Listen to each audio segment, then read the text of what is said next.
Do you wonder if others are dealing with the same project management challenges as you? Not sure where to turn for guidance and leadership? Office hours are in session as we discuss project management and PMOs with global leaders, hearing their story and learning their secrets to success. Our goal is to empower you and help you elevate your PMO and project management career to new heights. Welcome back to Project Management Office Hours with your host, PMO Joe.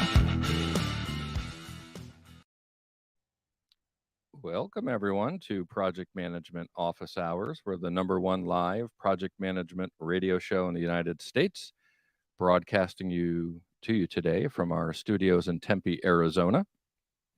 I'm PMO Joe, and for the next hour or so, we're going to talk about project management and a bunch more with our special guest. Just want to bring up a couple of announcements before we dig into the show. I want to say thank you to the PMI Southern Maryland chapter. They had me on as a guest last night on their True Talks talk show.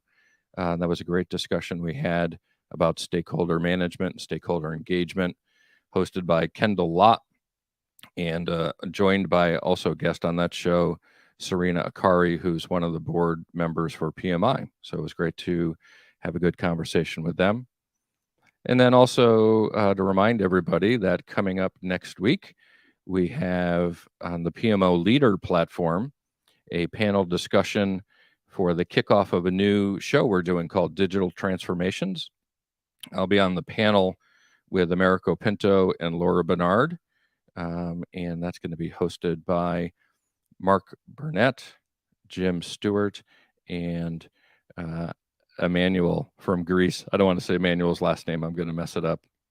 But Manny joins us from Greece. So it's a brand new show. You can see the link here.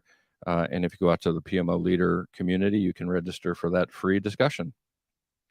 Also want to take a moment to thank our sponsors, the PMO Squad and the PMO Leader. You can go out to their websites and check them out, learn more about what the services they offer. And of course, these shows, like most podcasts and shows out there, you're able to claim PDUs for these, right? So if you observe any of these shows or listen or watch on the podcast platforms, we're an hour long, so you can claim 1 PDU for each of these shows. So strongly encourage everybody to go do that. And a reminder, we are live streaming out there on LinkedIn and YouTube. So this is fun. If you have any comments or questions for Candace or myself, certainly don't be shy. Go out there and add them into the comment section, and also let us know where you're listening from. It's always interesting to be able to see where people are joining us from, and look forward to chatting with all of you during the show. So that brings us to our special guest. I'm super excited to have with us today Candace Porter joining us. Hello. Welcome, Candace. Thanks, Joe. I really appreciate you having me. I look forward to chatting with you. If you could just do a little introduction, let everybody know who you are, kind of just a little bit about your background and your story, and get people to get the inside story on who Candace is. Yeah, absolutely. Well, I am currently the founder and managing director at Effective Flow Connections. So it's a small business. We work with a lot of organizations on change management, project management, leadership development, and training. So absolutely love what I do. Effective Flow Connections was born about 6 years ago, and absolutely love being a small business owner.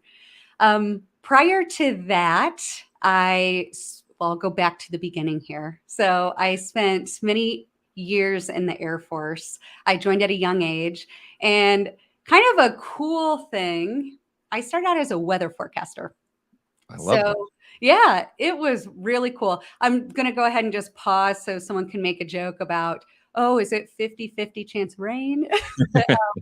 We'll let that one go there. But no, it's 50-50 sunshine, not rain, right? Oh yeah, I hope. We love the sunshine. So yeah, it was actually forecasting the flight weather for pilots. So from takeoff all the way through ascent, if there was a mission, hey, what's the winds look like, turbulence, icing, all that fun stuff.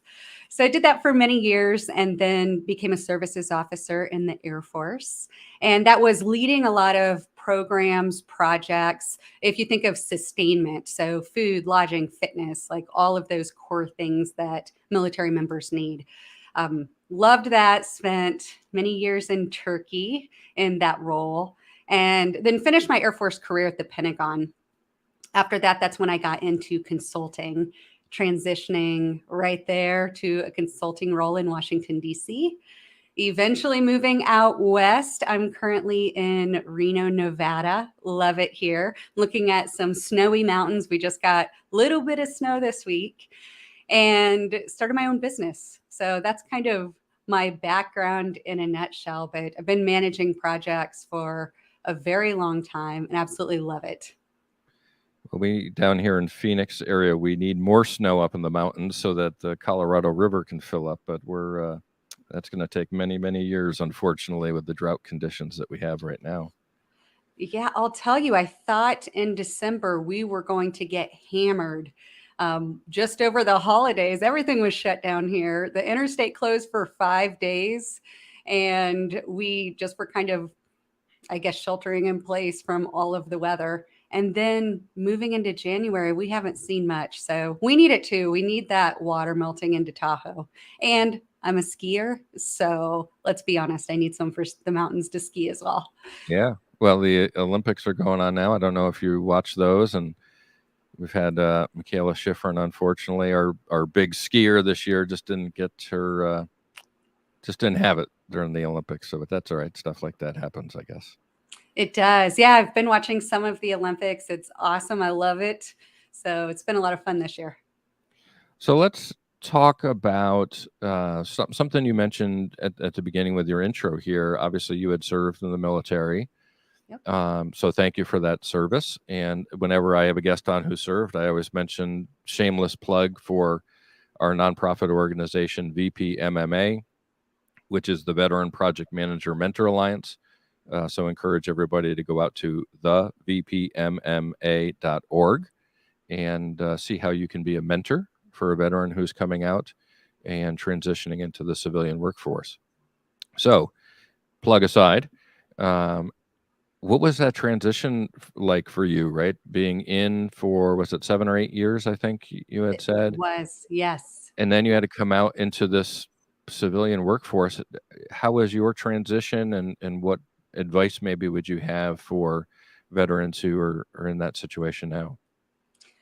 Great question. And first of all, thank you. Thank you for supporting the transition for military members and just veterans in general. It's such an important cause. I'm close to it. I'm involved here in Reno, several veteran causes. So thanks for that. Now, the transition, I have to say, I was probably set up for success much better than many of our transitioning veterans, because I was transitioning from the Pentagon. I mean, we have so many military members there and so many people to support transitioning veterans. So I think that was really awesome. And a lot of the federal contractors there, they actually try to get military members as they transition out into their organizations. So for me, it was interesting. There were definitely some significant differences. I'll tell you. So I went to Booz Allen Hamilton when I transitioned out, and I had an incredible boss. She is just an awesome project manager, program manager. I loved working for her. And every time she'd walk in my office, I'd say for the first 6 months, I would jump out of my seat and stand at attention. And I mean, I was a captain working at the Pentagon, so I was definitely low ranking in the Air Force, and there's generals everywhere. And so it was just habit. Someone comes into your office, you're up. And she laughed so hard at me. It took her a while to get me to just go a bit more low key on that. But there were a lot of significant differences. And I think the biggest one for me was really, I guess, sharpening the influence skills. A lot of times in the military, if you're asked to do something, or if you're asking someone to do something, there's generally a lot of authority, and it's very structured in the Yeah. military. So people most likely do what you're asking them. In the civilian world, I think that was the biggest change. That if you ask someone to do something, you better have a strong reason for the why behind it. And you need to influence them. You need to show the benefits. You need to get them on board. And so that was quite an interesting change. And I learned that very early on that, okay, everyone needs to lean into influence a lot more. Authority is not the way to go. Not that I tried to use a lot of authority, but you see it, the people side of it. I guess other than that, the transition overall, it's a little scary for sure. Mm-hmm. You look at all of your performance evaluations, I'll call them, from the military, which is the equivalent on the civilian side. And it talks about, I forecast hail 8 hours in advance and I saved them billions of dollars in the military. And you try to put that on your resume and people are like, what the heck is this? Right. Yeah. How does that translate, right? Mm-hmm. So trying to figure out how your skills and what you accomplished really translates into a resume, into the skills that are going to set you up for success on the civilian side. I think that was also something that unless you're able to really get the language, it can be hard doing that. Yeah, that's a great point. And we hear that all the time in VPMMA as well, as we're mentoring the spouses and veterans themselves, that the situations, while similar, just have such a dramatic difference, right? As an 18-year-old maybe responsible for $1 billion of equipment compared to the 18-year-old who's in college out partying all night and skips a class. How do you go tell somebody afterwards that at 18, I actually commanded, or was a leader over 20 different soldiers and with all this responsibility and equipment, and people don't have that frame of context because they weren't there. They didn't do that.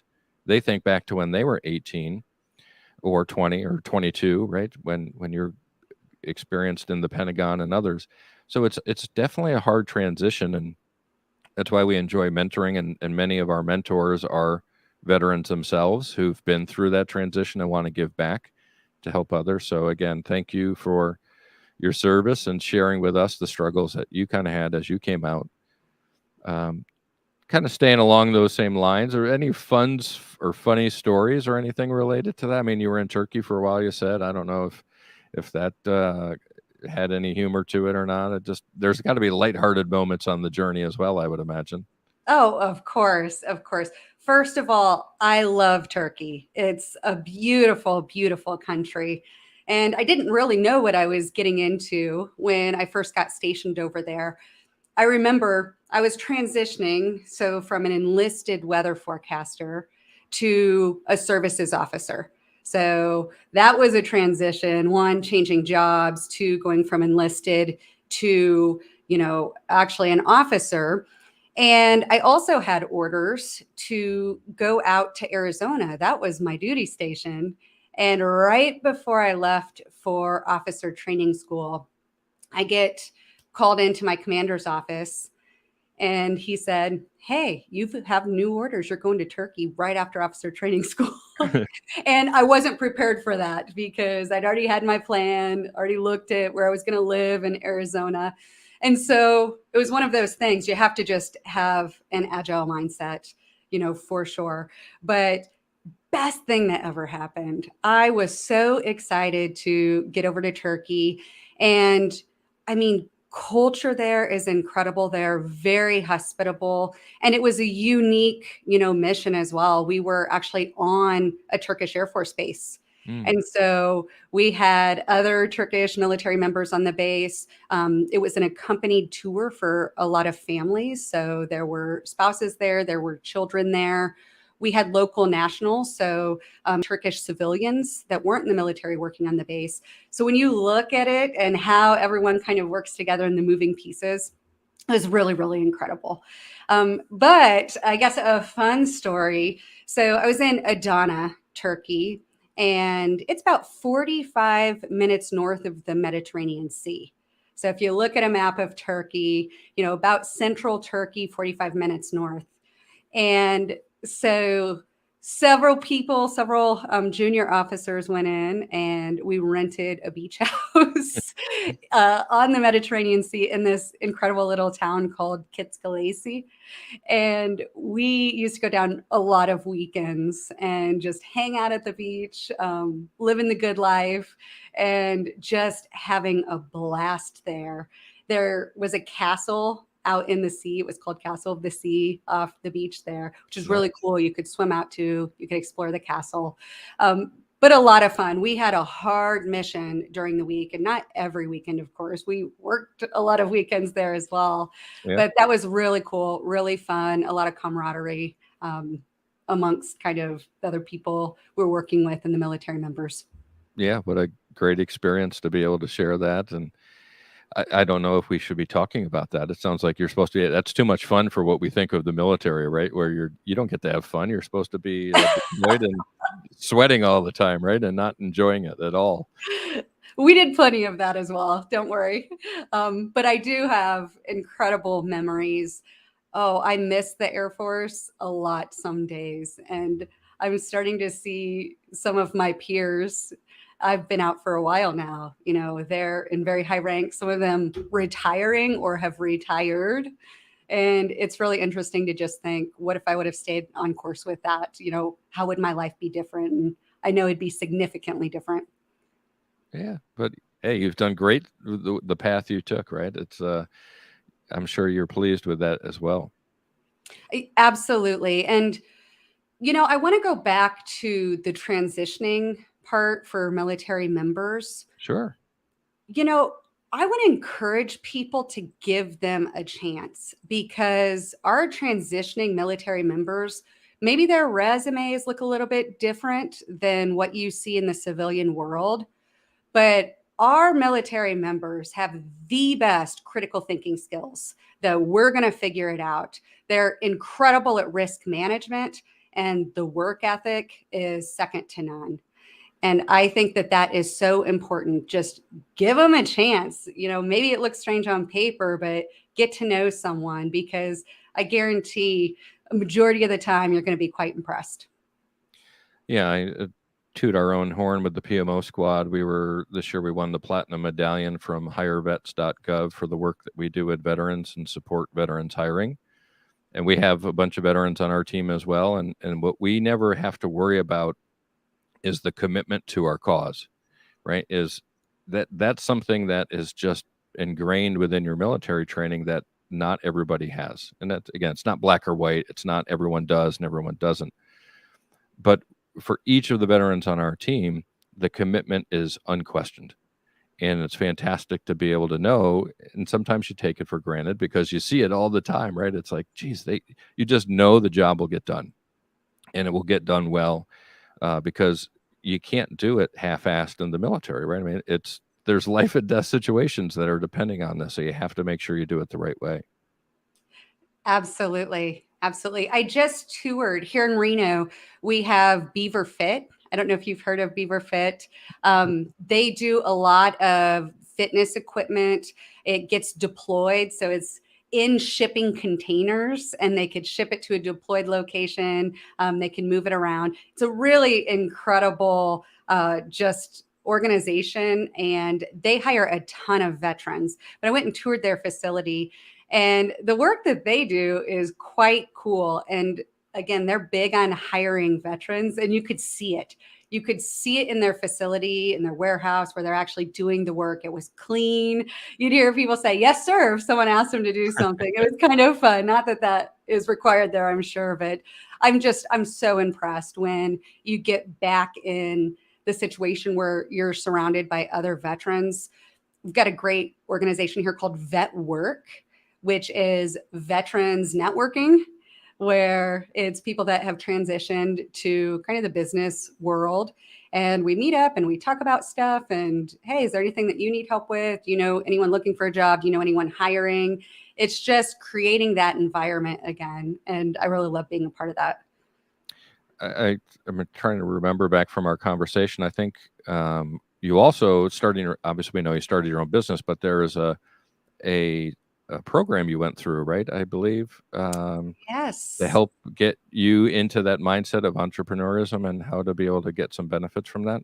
What was that? Yes. So Syracuse University has a ton of veteran programs and transitioning military programs. I always tell people, so I am an instructor for Project Management Institute for their PMP exam prep programs. And when someone reaches out to me, if they're a veteran and says, "Hey, tell me more about training, what this would look like," I point them to Syracuse because they have programs that those transitioning military and veterans can go through that lead to certifications, that lead to training. So I can't say enough good things about that. One of the programs that I went through was called VWISE, so VWISE. And it was for veteran women and veteran spouses. And we met up. There was a couple of different tracks. One is starting your own business, so kind of earlier in the process. And one was growing your business. So at the time I was really starting my business, I went in that track.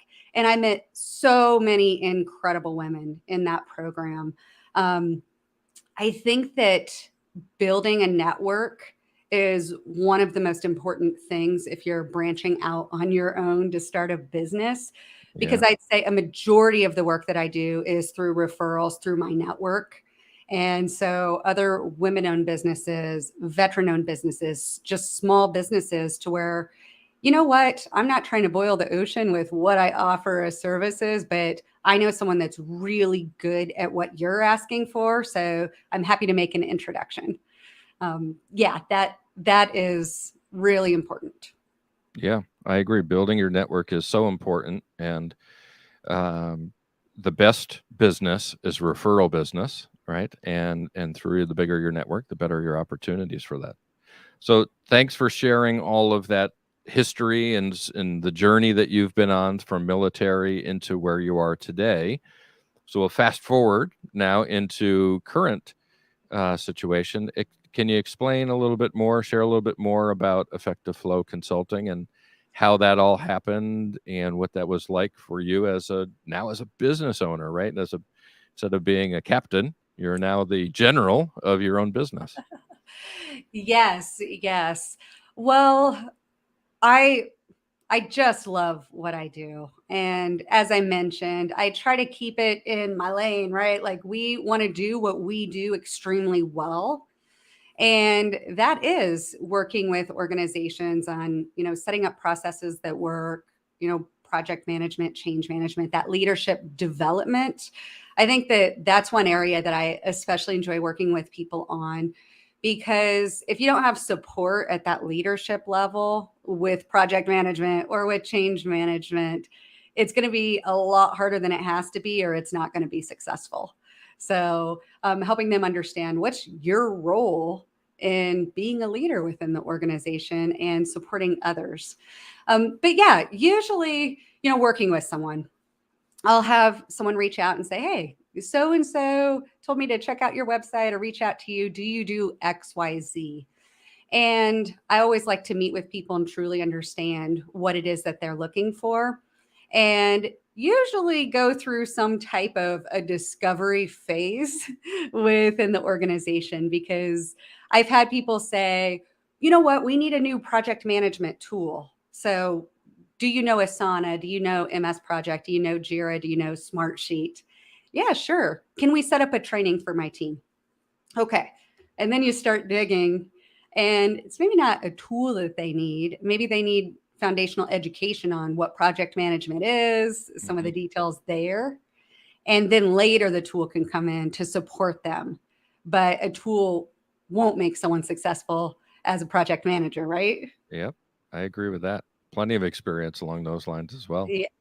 Do you often get that question? "Hey, can you just deploy this for us real quick?" You need to go a bit deeper. Yeah, everyone self-diagnoses what their problem is. It's like us, with access to the internet. We all think what's wrong with us before we go to the doctor. And then when we get to the doctor, they tell us, oh, sorry, you don't have bronchitis, you have pneumonia, right? That's the same thing we run into consulting, right? So everybody's run a project in their life, right? So they think they know project management at a deeper level. So yeah, they self-diagnose, and we go in and do some discovery, and often point them in a direction that's actually going to help them more than what they asked for.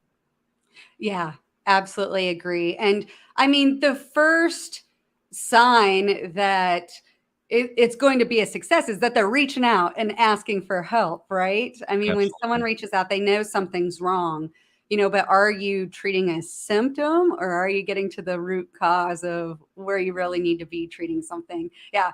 WebMD, I bet every medical provider out there just rolls their eyes.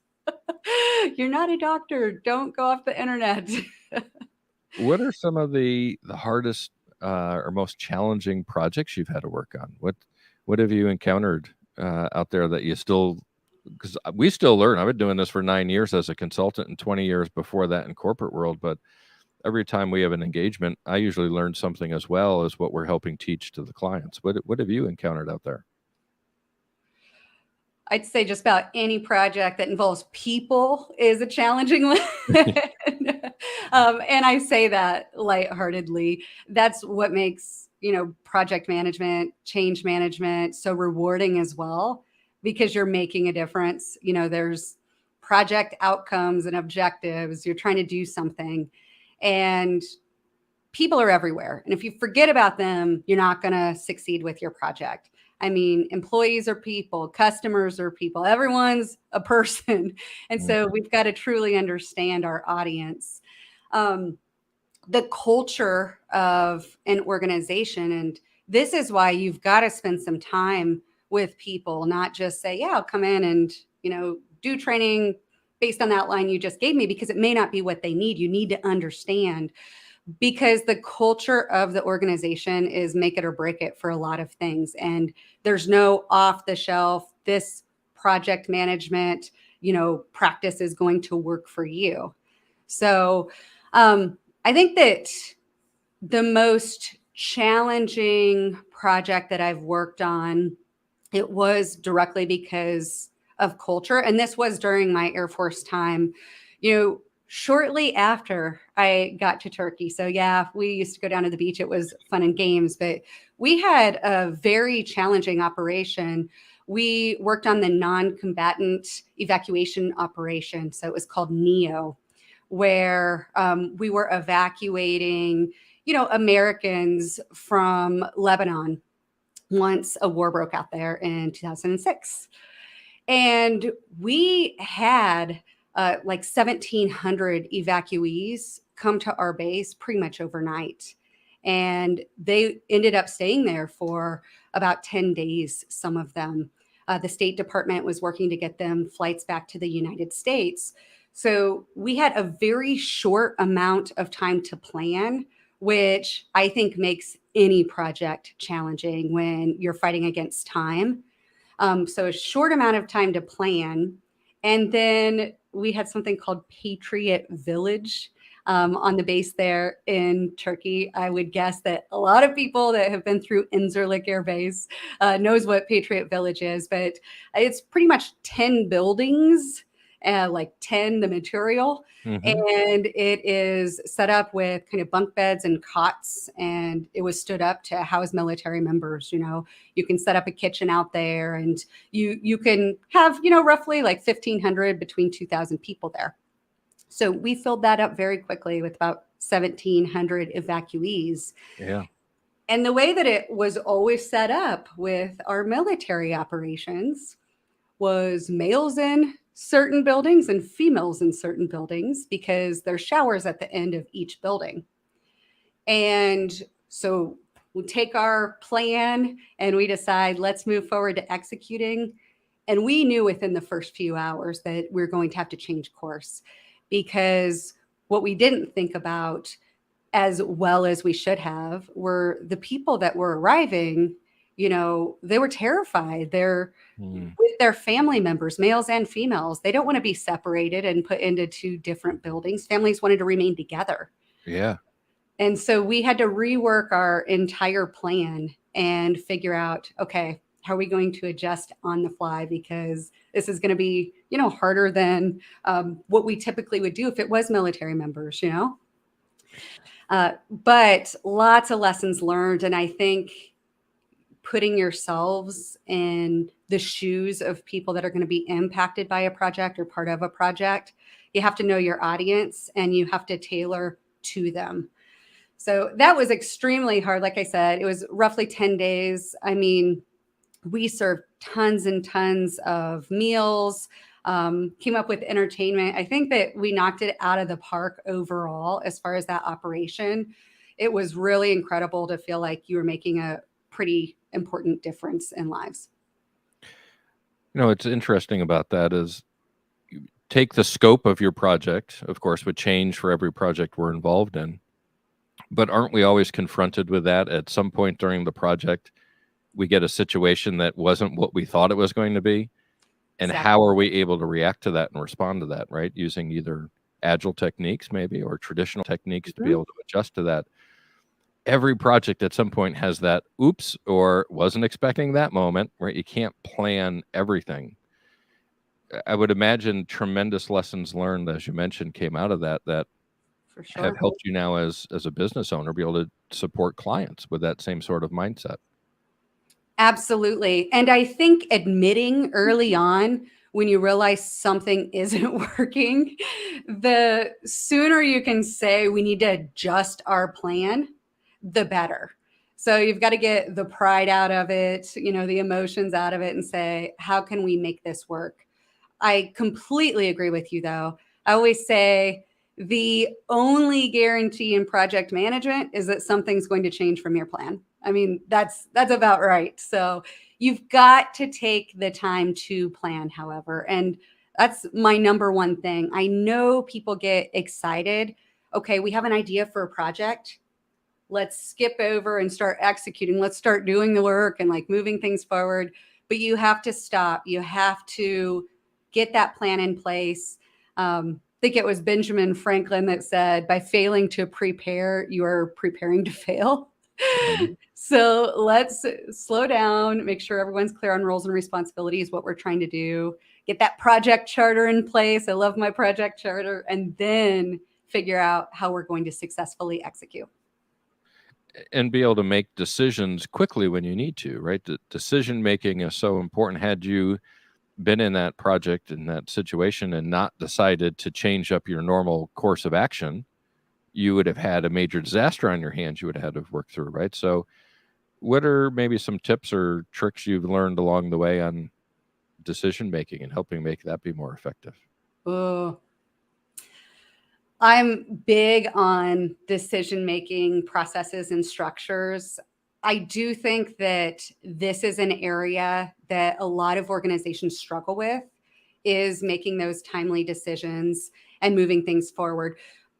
You saw right away during the pandemic, organizations that just changed their course immediately and were succeeding, and maybe those that were still in shock, sitting there not sure what to do.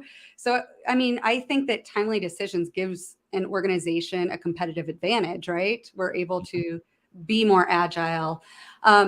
Decision-making rules, that's a big one. So I like to boil it down. I actually teach a decision-making course. I teach at University of Nevada here in Reno as part of their extended studies. And their Advanced Leadership Academy that I'm a part of, it's the piece that I teach is decision-making. So I like to call it DIDI. So we've got to make a decision. Who are the roles? DIDI. I think it's pretty simple to remember that one. So who's the driver of the decision? Who needs to provide input? Who's the actual decision maker? And is it a person? Is it a group of people? Is it the board of directors? So who's the decision-making authority? And then who needs informed of the decision? So driver, input, decision maker, who needs informed? And I think that if you slow down to think through that, it's pretty much like a stakeholder analysis, right, of the decision, who's going to fulfill what roles, then you can make sure that you don't forget about anyone. And once that decision is made, I'll say implementation is critical. So it doesn't end when the decision made. The hard work begins there. How do we implement this now? Yeah, that's so important, right? As you were explaining all that, I was also thinking like a RACI, right? We use RACIs all the time. Mhm. So people are comfortable with that concept, but I don't think they really follow through with the decisions that are out there. Oftentimes we'll implement a RAID log, right? Risks, actions, issues, and decisions, right? Yep. Or assumptions sometimes in there. So we'll list the decisions, but we don't usually go through a process to be able to actually determine how to make the decision. So it's great to be able to have that tip from everybody. DIDI, right? As you said, Yeah, easy to yeah. be able to understand that. So I love that. Thank you for sharing. Absolutely. And, sometimes I'll add a D to the RACI type of matrix. So responsible, accountable, consult, inform. And then who's the decision maker? If there's a decision that's in there, add a D to that. And you know who has that authority. So I always tell, clients, a template's a template. Tailor it to whatever you need. If it is a RACI and you need to add a D to it, like do it, because I think that that's key. What's going to work for them? Yeah, I love that. And we're seeing lots of people join us online. Lucho, my buddy, was on the show earlier a few months back. So nice to see you with us. And Jason up in North Dakota, frigid North Dakota. And then, of course, Saudi Arabia, Madrid. People joining around the world. I love this, that we're able to reach such a broad audience with Yeah. guests like you. It's fantastic. Yeah. Welcome, everyone. And Jason, I used to weather forecast for the Air Force bases in North Dakota. So I know how frigid it is there. And I remember we had some big snowstorms come through and actually had to like tie ropes from buildings to buildings on the Air Force base so people didn't get lost when they got blizzard-like conditions. So I'll send you some warm vibes and some sunshine. Well, I would imagine you had mentioned you might have been stationed in Arizona. So somewhere like North Dakota, Arizona, the weather would be easy, right? It's going to be cold in North Dakota and hot in Arizona. What's tomorrow's forecast? The same as today. It could be. It could be. I mean, terrain has so much to do. Oh, yeah. Temperature, yeah, but you can get gusting winds so quickly if there's mountain ranges or anything, as storm fronts come through, just you'll go from 0 to 70-mile-per-hour winds. I still love the weather. I'm obsessed with it. So I could talk weather all day, but that'll bore people for sure. I don't. Maybe that's a project manager thing. I'm an exact same way, right? I if I could have had a career other than project management, first choice would have been Major League Baseball player, but second choice would be I'd be a weather person, right? I just Awesome. fascinated. My wife doesn't understand it, right? But it's this draw. I think there's a lot of similarities also between Mhm. weather and project management, right? You mentioned what's the terrain, what's the forecast, what is the impact of geography and people and situations in the equipment we're using. All of that is in a project, right? We're forecasting projects. We're trying to read the terrain to see when something's going to go in or not, how to be able to react to that, give people the influence they need to make decisions. I see a lot of similarities between weather and projects. I completely agree with you. And, I think that being a weather forecaster really drove me to make decisions, I think, more quickly with the data that I had. So, really focus on being logical and taking emotions out of it, because forecasting weather for the Air Force is high stress when there's storms moving through. I mean, we're talking about huge thunderstorms. You can't let a pilot fly close to that. If a tornado is going to hit somewhere and you've got fighter planes on the runway, you are talking billions of dollars. And you have to make good decisions based on the information that you have. And I think that that's exactly like project management. So risk management, we've got to be good at that. We've got to think about worst case scenario. And when decision making comes about, I call it devil's advocate. So how do we get people in a room and say, here's our plan, and now I want you to poke holes in it, because what's going to go wrong? And when you allow people the ability and the freedom to do that, I think people are less likely to poke holes in a plan if they feel like they're being a squeaky wheel. But if you allow them the freedom and you say, I want you to poke a hole in this, tell me what's going to go wrong, then they could think of all of these interesting scenarios, and it just makes your plan that much better. Yeah, I love that. And so many different lessons from when we talk with clients, we always try to not use project management terms. We try to put it into context that maybe that's more familiar to their role or their company or their products and services. And I had never really used weather before doing that, but now I'm going to think up some new scenarios where weather can come into play as well. Oh, one of my favorite, and I mean, I geek out all the time. A lot of my students are probably like, okay, Candace, but I use turbulence to talk about change management. And I actually have a chart that talks about light turbulence, moderate turbulence, severe turbulence, and what happens when these are taking place when you're on a plane. And I always tell people, you're going to experience light turbulence no matter what you do. You could have the best plan in the world. When a change is taking place, there's going to be some turbulence. However, if you don't plan at all, you're going to get into that severe turbulence. People are screaming, drinks are flying out of their hands, they're panicked, they don't want to be there anymore. And that's when you start losing people. If you stay in that severe turbulence for too long, people don't want to be in an organization that it just feels really turbulent. So I like to use that. Feel free to use that as well.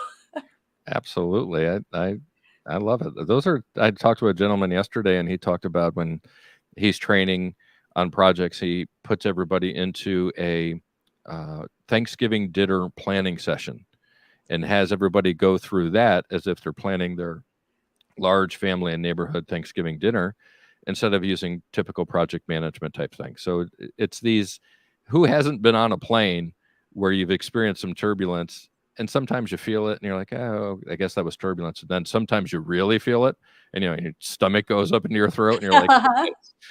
I've been on a project a few times where my stomach's been in my throat, where I had to go do a meeting with a steering committee or stakeholders and realize, boy, we're in trouble here and I really need some help. So that I felt it. I know what it feels like to be there. And that's just it.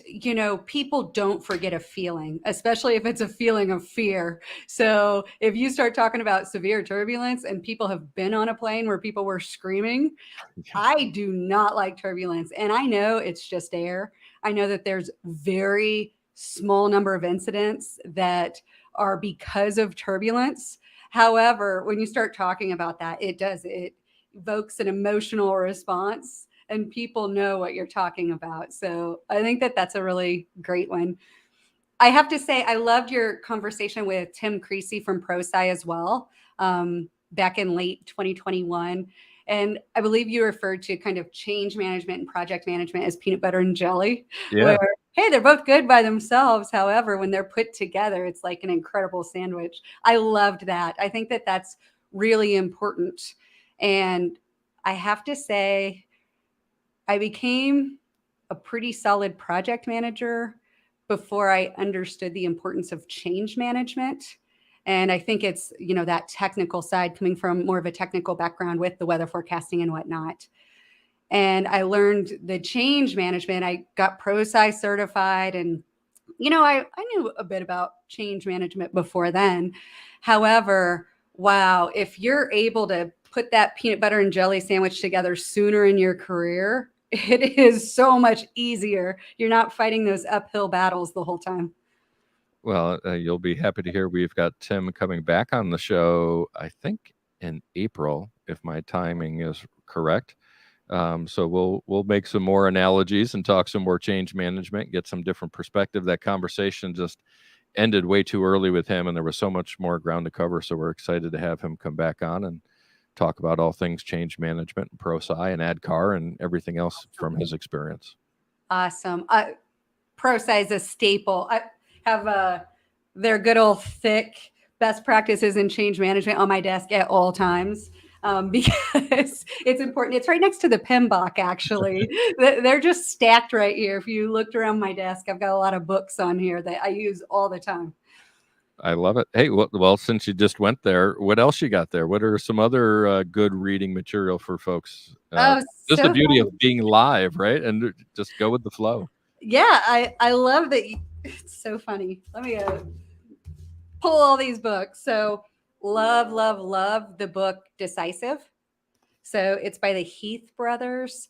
Great decision-making book. It's one that I actually have my students read when I teach at university.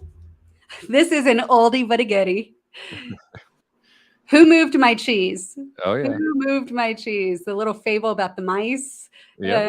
Those that survive. Required corporate reading from the 90s and 2000s. Absolutely. It's so funny. I read it again. It's such a quick read. You could lay in bed and read it in 30 minutes, but it's so funny because you look at it through different lenses. If you read it day one of your first job in your career, you're like, okay, why am I reading a book about mice?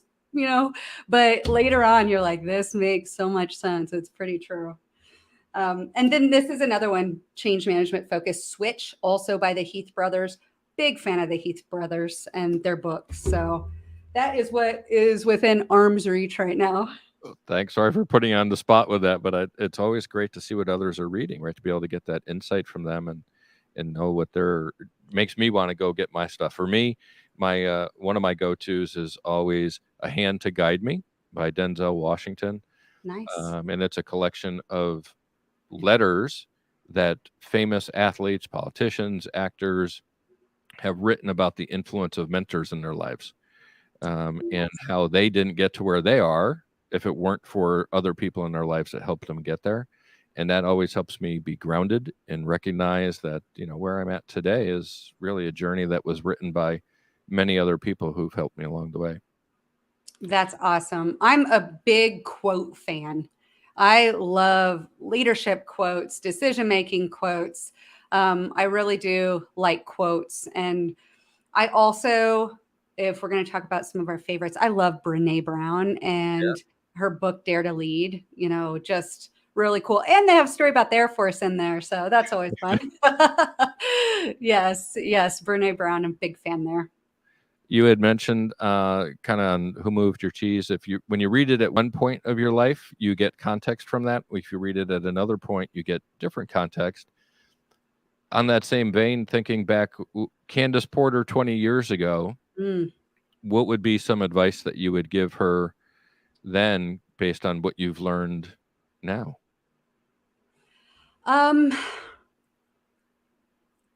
Great question. I've always taken my career very seriously, even at a young age. And I think that that's great. I think that rather than like a direction in career advice, because I think that you go down a lot of different roads and I don't do a lot of what if. I mean, I'm always impressed when I see some of my previous peers like retiring from the military and doing awesome things, which happens all the time. So I don't go down that road, or I don't really think of, I tell them to go, into coding, like whatever. I think it's more about know what to sweat. Like, don't sweat the small stuff. And take time off, have fun. Don't stress all the time, because I think I've realized over the years that a lot of the time, what you spend your time worrying about never comes through, right? It's just, okay, well, I spent a lot of time thinking or worrying about that, and it never was realized. But there's something over here that maybe I wasn't thinking about. So it's just about being able to respond in a thoughtful way, gather your data. So I think don't sweat the small stuff, take time off, kind of enjoy your life. And I guess one more thing. So I work a lot with DISC, and I also work with Myers-Briggs. So kind of your personality types. Yeah.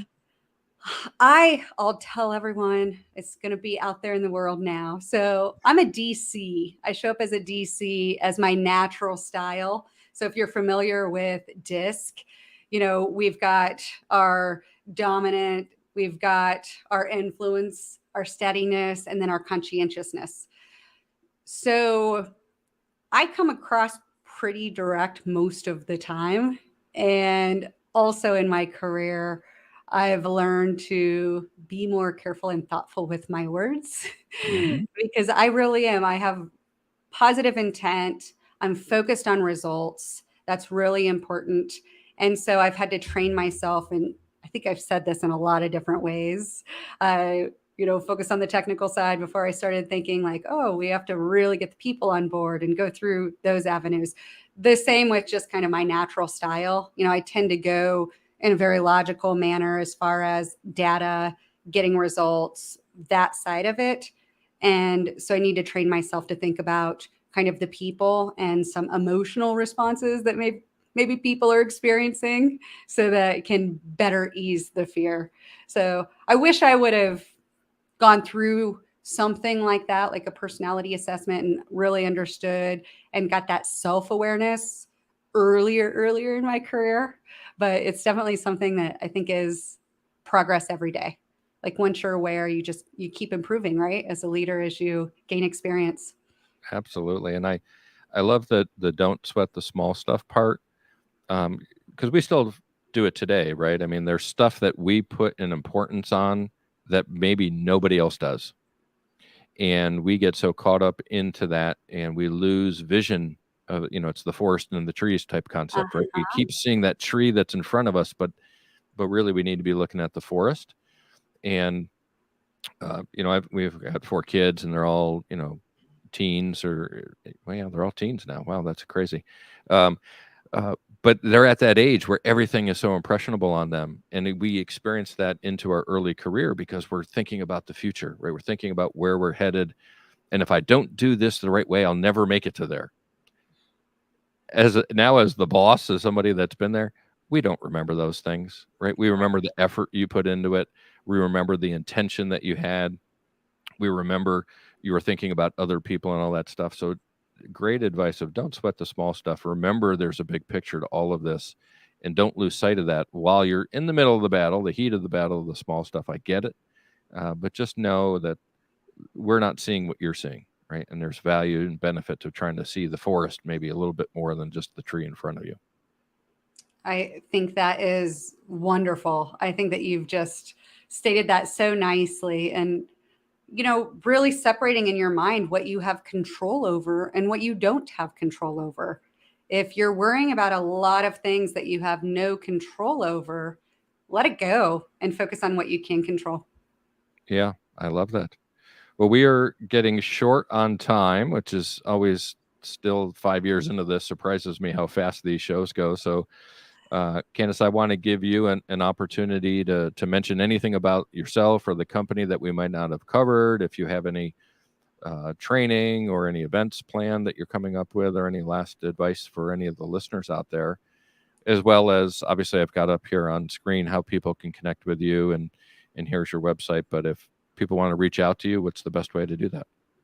LinkedIn is a great way. Please add me on LinkedIn if you want to add a comment that you heard about me on the show. Would love that. I have a YouTube channel out there if you just search my name as well, where I put out some free training. So free materials out there on project management. That's really what it's focused on. Some of the same topics that we talked about today. I just love connecting with people, kind of hearing their stories or whatnot as well. So I'd say those are 2 of the best avenues to really connect. Awesome. Well, thank you so much. And I encourage everybody out there as well. Candace and I connected on LinkedIn and a random occurrence. We were both commenting on a feed by Trevor Nelson, and had a bit of a common bond in the response to the messaging on there. And I said, I got to reach out to that person and see what she's about. And now here she is, a guest on the show. And hopefully we'll continue to connect beyond the show as well. Yes. We have a lot in common, a lot of similarities, and I think similar paths that we've both been on as well. Absolutely. And that was such an interesting thread, talking about females in the project management world. And I think that just the numbers are really interesting on that as well. I think that roughly the project management world, it's about a third female and 2/3 male. And I look back at the Air Force as well, think that they're at about 20% female as well. So when I talk about the directness and some of the things that I work on, it's probably also helped me. Like being a direct person, I think is important when you're communicating, in a world, especially for females, that maybe is mostly male. But I'll celebrate one thing here. And then, of course, Joe, I'll turn it back over to you. Last year, there was a breakthrough. So the Fortune 500, they had the most female CEOs that they've seen yet, with about 41, which is roughly 8%. So I think that's really cool that over time we're seeing more and more females in the project management world and the military on that Fortune 500 CEO list. So it's exciting. Yes, definitely celebrate the successes, acknowledging still a long way to go. Yep. But you can't ignore the victories along the journey, right? Yeah, absolutely. So I'm with you. We've had Elise Stevens come on, who celebrates women in project management and initiative, and we have Asia Watkins, who's going to be on soon, and she has a podcast, Women in Project Management, or Women of Project Management.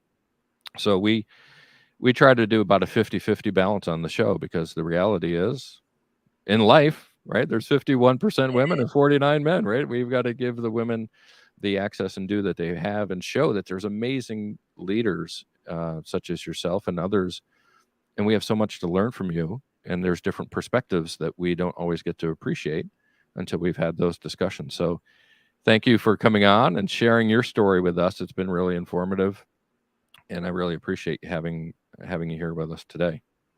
It's been a lot of fun, Joe. Thank you so much. And thank you for getting all of the voices out there, in the world. I do think that it is critical that we hear different types of angles looking at, different things. So thank you for what you do. And it's always a pleasure talking with you.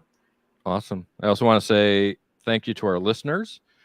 Be sure to visit our website if you go out there, and you can see all of our past shows and also see all the amazing guests that we have coming up. I'll read through a list of this. We're booked all the way into July already, so it's fantastic. Bruno Bergante, who'll be joining us from Germany. Ben Peters from South Africa. I mentioned Tim Creasy from ProSci. He'll be coming on as well. Louise Worsley, also from South Africa. Ricardo Martin from Spain. Sanjeev Augustine here in the States. Melissa McDonald, another graduate of that Syracuse University program. She's the Smart PM. She'll be joining us. Kim Essendrup and Asia Watkins, I mentioned. They're going to be on my 100th show that's coming up in April. I can't believe I'm going to be celebrating 100 shows, but they'll be joining me for that. Konstantin Riebel and Robert Brees from Germany. Maria Abdelina from the Ukraine. And we've got some more surprises for the rest of the year as well. So thank you to everybody who's listened and joined us over the years. A reminder, we're live. Obviously, we're reacting here with Candace Live. But you can also go out to your favorite podcast platform, because we record these and release them as podcasts. That's it. Thanks to our sponsors, the PMO Squad and the PMO Leader. Until next time, office hours are closed, and we'll talk to you in 2 more weeks. Bye, everybody. Yeah. Thanks for listening to another episode of Project Management Office Hours with PMO Joe. You're not alone in your project management journey. We're here to help you achieve your goals. Subscribe to Project Management Office Hours on your favorite podcast platform to catch all of our episodes and hear industry leaders share their story and secrets to success.